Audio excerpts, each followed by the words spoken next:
Today we're going to learn something about significant figures and what does approximating to certain significant figures mean. But let's first start out simple and let's revise what we already know. Let's say we have a number like 746.26 and we want to round it to the nearest tenth.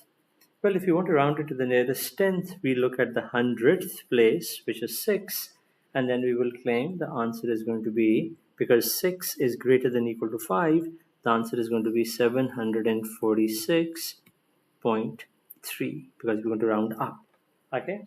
Now, if you want to round to the nearest unit, we are going to look at the tenths place, which is 2. Since 2 is less than or less than 5, that means we want to round down, and the answer is just going to be 746. Now, if we want to round to the nearest 10, we're going to look at the units place, which is 6. 6 is again greater than or equal to 5, so the answer will turn out to be 750, and we're going to round up. And if we want to round to the nearest 100, we are going to look at the tens place, which is 4. And since 4 is less than 5, we're again going to round down, and the answer is going to be 700. Okay.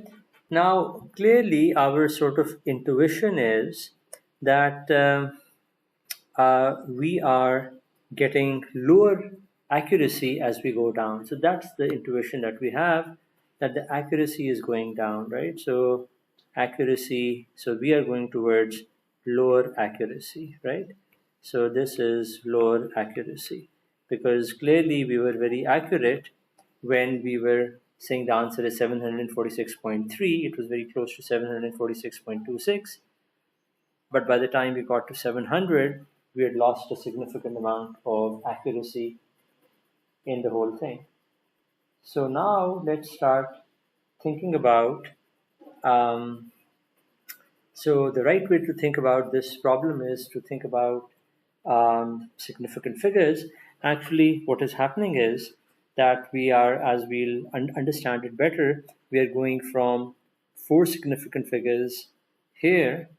So we have 4 significant figures here, and we have 3 significant figures here, and we'll have 2 significant figures here, and we'll just have 1 significant figure here. And this will sort of clarify what do we mean when we say we have lower accuracy. So let's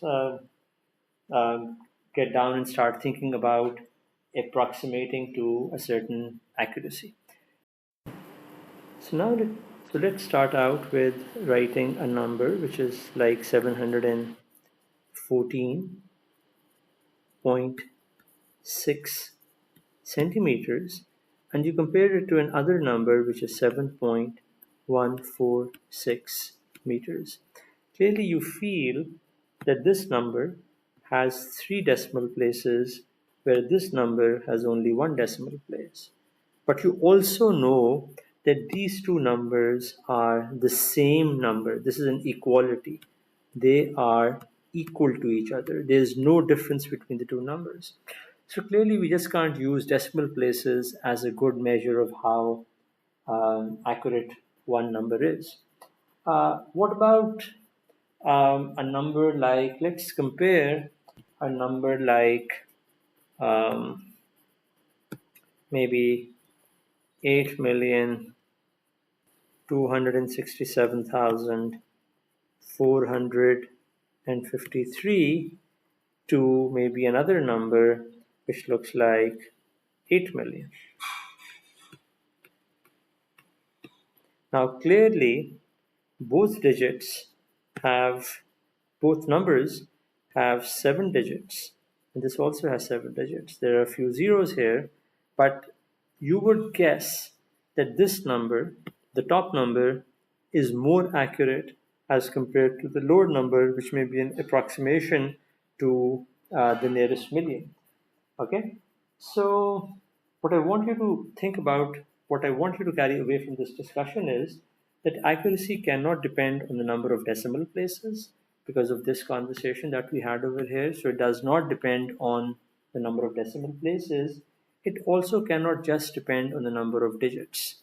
Now you may start to wonder, maybe it depends on the number of zeros and stuff like that. We'll try to understand all of it very carefully. But if you look at this number, 8 million and 8,267,453, they both have 7 digits, but clearly one number seems to be more accurate than the other one. So we're going to get our conversation going into significant figures, and the conversation for significant figures is very simple to begin with, and then there are some rules that we have to understand. So this is the intuitive sense in which I want you to understand significant figures. So 714.6 has 4 significant figures. 4 significant, and I'm not going to repeat 4 significant. I'll just use 4 significant figures. Okay. Now, what about 7.1? Now, 7.1 has only 2 significant figures.